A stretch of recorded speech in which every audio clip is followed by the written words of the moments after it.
నమస్కారం, welcome to GK news 9. చేస్తున్న teachers కావచ్చు, మనకు అన్ని సంబంధాలు ఉన్నాయి.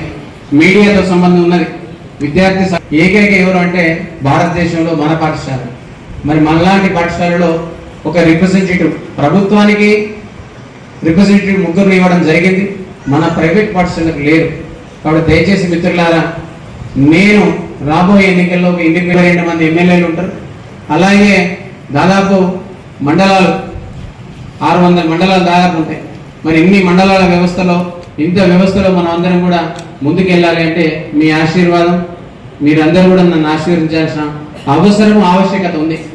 మనం అందరం కూడా కరుడు కట్టిన తీవ్రవాదులుగా తయారు కానీ, ఓల్డ్ స్టూడెంట్స్ని కానీ ఒక గ్రూప్గా ఏర్పాటు చేసి, ఒక కనీసం ఇక్కడ ఉన్న చేస్తున్నారు, ఒక 200 మంది కరెస్పాండెంట్స్ ఉన్నారు.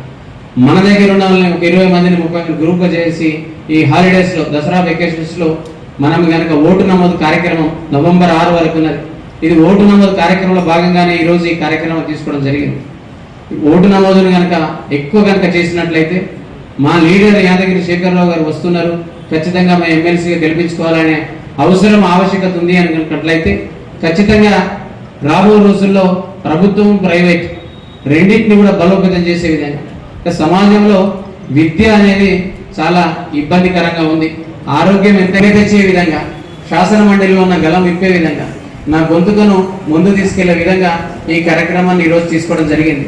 సేమ్ టైం ప్యారలల్గా ఇటు టీచర్స్ అన్నాను, ఇటు ఎమ్మెల్సీ గురించి ఒక 2 అంశాలను మీ ముందు పెడతా ఉన్నాను.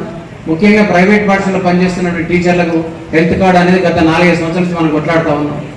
ప్రీమియం అంటే చాలా మంది అనుకుంటారు, మీడియా మిత్రులు కావచ్చు, రకరకాలుగా మీరే హెల్త్ కార్డు ఇవ్వచ్చు కదా, మీరే ఫీజులు తీసుకుంటున్నారు కదా, ఖచ్చితంగా ఇవ్వచ్చు అనే అంశం కూడా, క్వశ్చన్ కూడా రేజ్ అయింది, కాదన్నట్లే. కానీ మా అన్ని బడ్జెట్ స్కూల్స్ కాబట్టి ఫీజు ఎంతైతే తీసుకుంటున్నామో అంతే ఖర్చు ఉంటుంది. సేమ్ టైం ప్యారలల్గా టీచర్ సాలరీస్తో పాటు రెంట్స్ రకరకాలుగా అవుతూ ఉంటాయి. మరి అన్ని ఇబ్బందులు ఉన్నప్పుడు ఇలా ప్రభుత్వం మన రాష్ట్రంలో 25,000 కోట్లు ఖర్చు పెడుతున్నారు, 25,000 కోట్లు ఖర్చు పెడుతున్నారు.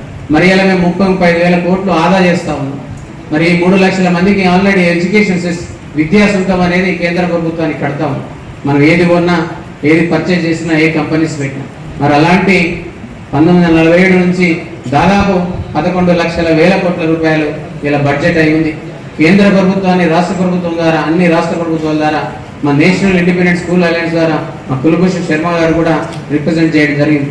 అదే ప్రధానమంత్రి గారిని ఈ వేదిక ద్వారా నేను అడుగుతా ఉన్నాను. ఆరోగ్య బీమా 10 లక్షలు, అలాగే అకాల మరణం, ఇవాళ రేపు ఆరోగ్యం ఎలా ఉందో మరణం కూడా ఎప్పుడు సంభవిస్తుందో తెలియదు. మరి ఇలా ఒక రైతుకు కానీ, ఒక అడ్వకేట్కి కానీ, ఒక తాపీ మేస్త్రికి, ఒక కార్మికుడికి 7 లక్షలు, 5 లక్షల నుంచి 7 లక్షల వరకు ఇస్తా ఉన్నాం. మరి మా పాఠశాలలో, మా బడ్జెట్ స్కూల్స్లో ఇలా లక్షల కోట్లు మిగిలిస్తా ఉన్నాం ప్రభుత్వానికి. ఇలా లిటరసీ గురించి 78% మేము కష్టపడ్డాం 2006 నుంచి. లిటరసీ వచ్చింది, పెరిగింది అంటే దానికి కారణం ప్రైవేట్ పాఠశాలలో 100%. అది చాలామంది పత్రికలు కూడా రాశారు. మరి ఈ సందర్భంగా లిటరసీ పెంచడం, ఈ రోజు మేము చేసేది ఏంటంటే మానవత్వాన్ని పెంపొందించడం ప్రయత్నం చేస్తా ఉన్నాం. మానవత్వం, గతంలో లిటరసీ పెంచాం, ఇప్పుడు మానవత్వం అంటే ఒక సంస్కారాన్ని, ఒక ప్రవర్తనను పరివర్తన చెందే విధంగా మా టీచర్లకు ట్రైన్ చేస్తా ఉన్నాం. ప్రభుత్వం మాకు ఇప్పుడు కూడా టీచర్లకు ట్రైనింగ్ ఇవ్వదు, కానీ మాకు మేమే ట్రైనింగ్ ఇస్తా ఉన్నాం. 10th క్లాస్ పిల్లలకు కూడా మేమే అవేర్నెస్ ఇస్తా ఉన్నాం, తల్లిదండ్రులకు కూడా మేమే అవేర్నెస్ ఇస్తా ఉన్నాం. ఈ తెలంగాణ సమాజంలో ఇంకా నూతన వరుడిని క్రియేట్ చేయాలంటే శాసన మండలిలో మన గలం ప్రైవేట్ విద్యా సంస్థలకు కేజీ నుంచి పీజీ వరకు, అది డిగ్రీ కళాశాలలు కానీ, జూనియర్ కళాశాలలు కానీ, పీజీ కళాశాలలు కానీ, బీఎడ్ కానీ, ఇంజనీరింగ్ కానీ, పాలిటెక్నిక్ కానీ, అలాగే మెడికల్ కానీ, ప్రైవేట్ విద్యారంగం ఇలా కొన్ని ఏరియాలలో 70%, 90% కూడా ఇది డిగ్రీ, ఇంటర్మీడియట్లో ఉన్నాయి. ఇలా మరి అలాంటి కళాశాలలు కానీ, అలాంటి పాఠశాలలకు ఒక మనకైనా అంటే మనకు నచ్చిన వ్యక్తి, ఒక మెరుగైన పర్సన్, ఎన్నో ఏళ్ళ నుంచి కష్టపడి ఒక సంఘాన్ని నిలబెట్టినటువంటి వ్యక్తి నేను అని మీరే అందాక చాలా మంది మాట్లాడారు. గత ఎన్నో సంవత్సరాల నుంచి కూడా కష్టపడి తిరుగుతా ఉన్నాం. మరి సంఘాన్ని నిర్మాణం చేసినాను కాబట్టి నాకు ఆ రైట్ ఉంది కాబట్టి మీ అందరినీ శిరస్సు వంచి నేను అడుగుతా ఉన్నాను. ఎట్టి పరిస్థితుల్లో డోర్ టు డోర్ చాలా ఏరియాలలో కూడా తెలంగాణ రాష్ట్రమే కాకుండా దేశమంతా కలగడికి తిరిగే వ్యక్తిని కాబట్టి మీ అందరి ఆశీస్సులు మెండుగా కోరుతా ఉన్నాను. మీరందరూ కనుక కనికరించి, మీరందరూ కనుక ఓటును మలిచినట్లయితే, ఒక ట్రస్మా యాదగిరి శేఖరరావు గారికి, ట్రస్మా శేఖరరావు గారికి ఓటును కనుక మలుచుకునే విధంగా మీడియా మిత్రులను కూడా శిరస్సు నుంచి నమస్కరిస్తా ఉన్నాను. 20 సంవత్సరాల నుంచి నాకు చాలా 2 దశాబ్దాలు చాలా మంది పేర్లు పెట్టి పిలిచి మీ అందరితో కోఆర్డినేట్ చేశా. ఇలా వస్తుంటే పోతుంటే పదవులు అనేది శాశ్వతం కాదు, డబ్బు కూడా వస్తుంటది పోతుంటది, కానీ డబ్బు శాశ్వతం కాదు, మనుషులు శాశ్వతం కాదు. ఆత్మ, ప్రేమ, వాత్సల్యం, సంస్కారం అనేది మోస్ట్ ఇంపార్టెంట్. మనందరం కూడా చాలా కలిసి ఉన్నాం కాబట్టి మీడియా మిత్రులు కూడా నేను వన్స్ రిక్వెస్ట్ చేసేది ఏంటంటే, ఒక్కసారి పబ్లిక్ నాడు ఎలా ఉంది, ఉమ్మడి జిల్లాలో ఎలా ఉంది, అసలు ఏ వ్యక్తికి ఆదరణ ఉన్నది, ఏ వ్యక్తికి మంచి చెడు ఉన్నది, ఏ వ్యక్తి మన గురించి పనిచేసే వ్యక్తి ఉన్నది, ఏ వ్యక్తికి సంస్కారం ఉన్నది, డబ్బు అనేది వస్తుంటది పోతుంటది. కాబట్టి చట్టసభలో నాలాంటి వ్యక్తి కనుక మీరందరూ ప్రమోట్ చేసి మీరందరూ ఓటు వేసి యాదగిరి శేఖరరావును కనుక ముందు వరుసలో కనుక నిల్చుండబెట్టినట్లయితే మనం ఇలా 3 కాన్స్టిట్యూన్సీలో కూడా మన ఎమ్మెల్సీలు కనుక ఉన్నట్లయితే అవలీలగా మనం రేపు ఎడ్యుకేషన్ కమిషన్ వచ్చింది, ఆ కమిషన్లో కనీసం మనం వెళ్ళాలంటే అక్కడ అపాయింట్మెంట్ దొరకాలంటే 4 గంటలు 5 గంటలు పడతా ఉంటుంది. ఇలా education policy, new education policy కేంద్ర ప్రభుత్వం పెట్టింది, అది ఇప్పటికీ కూడా మన దగ్గర ప్రవేశపెట్టలేదు. అలాగే ఇలా ఎడ్యుకేషన్ యాక్ట్ 2009లో వచ్చింది, అది ఇప్పటికీ కూడా మన దగ్గర ప్రవేశపెట్టలేదు. చాలా మంది ప్రెస్ మిత్రులు అడుగుతూ ఉంటారు, మీరు ఎడ్యుకేషన్ యాక్ట్ వచ్చింది కదా, ఎందుకు విద్యా చట్టాన్ని ఎందుకు సవరణ చేశారు, ఎందుకు మీ దగ్గర ఇంప్లిమెంట్ చేయట్లేదని అడుగుతూ ఉంటారు. మరి 4-5 ఎందుకు ఫ్రీ ఇవ్వట్లేదని అడుగుతూ ఉంటారు. కానీ చట్టం అమలు చేయలేదు. కొన్ని 7 రాష్ట్రాలు మాత్రమే చట్టాన్ని అమలు చేశాయి. ఇలా న్యూ ఎడ్యుకేషన్ పాలసీని కూడా కొన్ని రాష్ట్రాలు మాత్రమే పాలసీని ఇంప్లిమెంట్ చేశాయి. ఇలా మరి ఇవన్నింటినీ కూడా ఇంప్లిమెంట్ చేయాలి అంటే ఒక విద్య చదువుకున్న వ్యక్తి, ఒక సంస్కారం అంటే ముందుకు తీసుకెళ్లే వ్యక్తి కావాలి, దాని గురించి అవగాహన ఉన్న వ్యక్తి కావాలి. ఒక ఫైర్ అంటే ఏంటి, అసలు ఒక ట్రాఫిక్ సర్టిఫికేట్ అంటే ఏంటి, ఒక మున్సిపల్ హెల్త్ సర్టిఫికేట్ అంటే ఏంటి, ఒక ఆర్టీఓ గురించి ఆర్టీఓ ఇచ్చే 34 కాలమ్స్ గురించి చెప్పే వ్యక్తి కావాలి. తడబడకుండా 34 టైర్ ఏంటి ఏదేంటి అనే ఆ యాక్ట్ను ఇంప్లిమెంట్ చేసి ఇలా పిఎఫ్ అంటే ఏంటి, ప్రావిడెంట్ ఫండ్, ఈఎస్ఐ అంటే ఏంటి, ఎన్ని సంబంధాలు ఉన్న వ్యక్తి కనుక వచ్చినట్లయితే ఈ ప్రైవేట్ విద్యా వ్యవస్థలో ముందు తీసుకెళ్తా ఉంటాం. ఇలా ప్రైవేట్ ఒక్కటే కాదు, ప్రభుత్వ పరంగా కూడా మనం ముందు తీసుకెళ్లాల్సిన అవసరం ఉంది.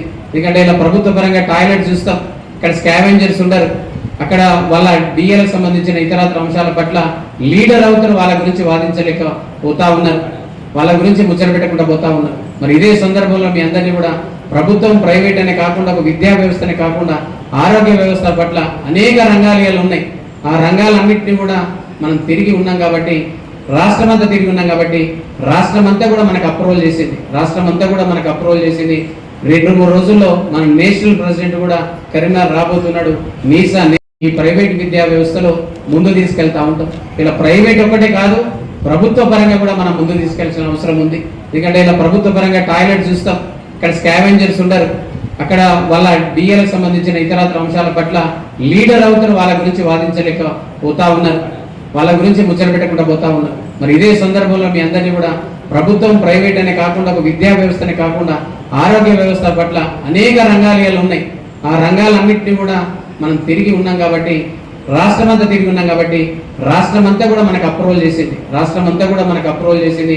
2-3 రోజుల్లో మన నేషనల్ ప్రెసిడెంట్ కూడా కరీంనగర్ రాబోతున్నాడు.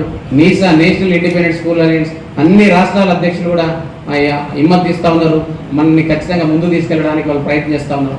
రాబో రోజుల్లో ఈ హాలిడేస్ లో ప్రతి ఒక్కరు కూడా ఇంటింటికి గడప గడప ప్రచారం చేసి ఓటును నమోదు చేసి అన్ని వాట్సాప్ గ్రూపులు, సోషల్ మీడియాలో కూడా దీన్ని శరవేగంగా ముందు తీసుకెళ్తారని కూడా హామీ ఇస్తా ఉన్నారు.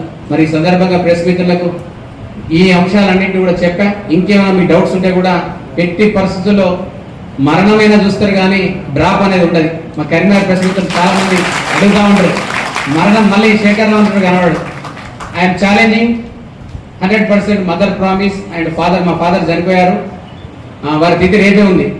మా మదర్ ప్రామిస్ చెప్తా ఉన్నాను, అన్ని దేవుళ్ళు అయ్యప్ప దేవుంది. మరణం చూస్తారు కానీ డ్రాప్ అనేది ఉండదు. ఇక ఐ నెవర్ డ్రాప్. ముఖ్యమంత్రి గారు చెప్పిన, ప్రధానమంత్రి గారు చెప్పిన డ్రాప్ అనేది ఉండదు. ఎన్ని ఓట్లు వచ్చినా పర్వాలేదు కానీ ఎక్కడ అమ్ముడు ఓడు కానీ జరగలే, ఎక్కడ అలాంటి ఓట్స్ వస్తూ ఉంటాయి.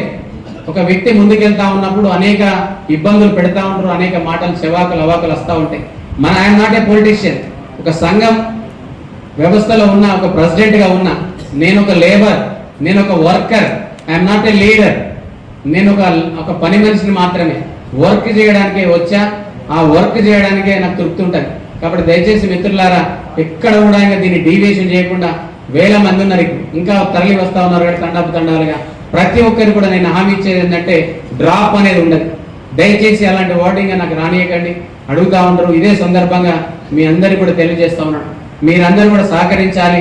ఖచ్చితంగా స్వతంత్ర అభ్యర్థిగా పార్టీలు, అన్ని పార్టీల మద్దతు, అది బీఆర్ఎస్ పార్టీ కావచ్చు, బీజేపీ కావచ్చు, కాంగ్రెస్ కావచ్చు, చాలా మందితో నేను టచ్లో ఉన్నా, చాలా మందితో మాట్లాడుతూ ఉన్నా.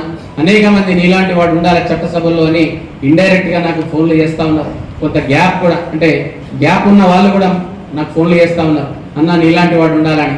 అనేక పార్టీలు, సిపిఐ కావచ్చు, ఏఎస్ఎఫ్ కావచ్చు, స్టూడెంట్ ఆర్గనైజేషన్స్ కూడా కలుస్తా ఉన్నా, నేను కలుస్తా ఉన్నా, వాళ్ళు కలుస్తా ఉన్నారు, కుల సంఘాలు కూడా కలుస్తా ఉన్నాయి, అనేక మంది మేధావులు కలుస్తా ఉన్నారు. 40 ఆర్గాన్స్ నాకు ఫోన్లు చేశారు. చాలా మందితో టచ్లో ఉన్నాను కాబట్టి ఎట్టి పరిస్థితుల్లో విజయం తథ్యం. యాదగిరి శేఖరరావు గారి ఎమ్మెల్సీగా అయ్యి మళ్ళీ డ్యాస్ మీద మీ అందరికి ప్రూవ్ చేసుకునే శక్తి సామర్థ్యాలు నాకు ఇంత బలం ఉన్నది, అంగబలం ఉన్నది, అర్ధబలం ఉన్నది, అన్ని బలాలు ఉన్నాయి కాబట్టి, అన్ని శక్తులు కూడా నా ముందున్నాయి కాబట్టి, ఒక ట్రెండ్ గానే, ఒక టెండెన్సీని, ఒక ట్రెండ్ గానే, అంటే మనమంటూ ఒక ప్రత్యేకంగా ఉండాలని ఈ వేదికను తయారు చేసుకొని అందరి కోరిక మేరకే ఈ వేదికను ఈ రోజు తయారు చేసుకోవడం జరిగింది. ఎప్పుడైనా ఒక సెలబ్రిటీగా ఒక వ్యవస్థ ఎట్లుండాలి అంటే, ఓటుకు వెళ్లే ముందు ఇండిపెండెంట్ గా అన్ని మండలాల్లో, అన్ని జిల్లాల్లో కూడా మేము బూత్ కమిటీలు కూడా వేసుకోవడం జరిగింది. ఈవెన్ అంటే ప్రతి ఏరియాలో ఎన్నెన్ని బూతులు ఉన్నాయని కూడా తెలుసుకోవడం జరిగింది. ప్రతి ఏరియాలో కూడా మా మిత్రులు, మా కరెస్పాండెంట్ మిత్రులు, మా టీచర్లంతా కూడా దీన్ని ఎన్రోల్ చేయడం జరుగుతూ ఉంది. ప్రతి పాఠశాలలో కూడా ఓటు నమోదుకు మా బ్యానర్ కట్టారు. ప్రతి పాఠశాలలో కూడా కట్టిన వాళ్ళు కూడా రేపు పడతా ఉన్నారు. అన్ని ఏరియాలలో కూడా మీటింగ్స్ జరుగుతూ ఉన్నాయి. కాబట్టి ఒక రచ్చ నడుస్తూ ఉంది, ఒక వ్యవస్థలో ఒక చర్చ జరుగుతూ ఉంది. కాబట్టి దయచేసి మిత్రులారా, మీ అందరి మద్దతు నేను ఖచ్చితంగా రేపు శాసన మండలిలో అడుగు పెడతానే ధైర్యాన్ని మీరు అందరు ఇచ్చినందుకు శిరస్సు వంచి మరొకసారి అందరికీ నమస్కారం తెలియజేస్తాను. ప్రెస్ మిత్రులకు కూడా నేను ఈ వీడియో మీకు నచ్చినట్లయితే లైక్ బటన్ క్లిక్ చేయండి. మరిన్ని వీడియోలను పొందడానికి దయచేసి సబ్స్క్రైబ్ చేయండి.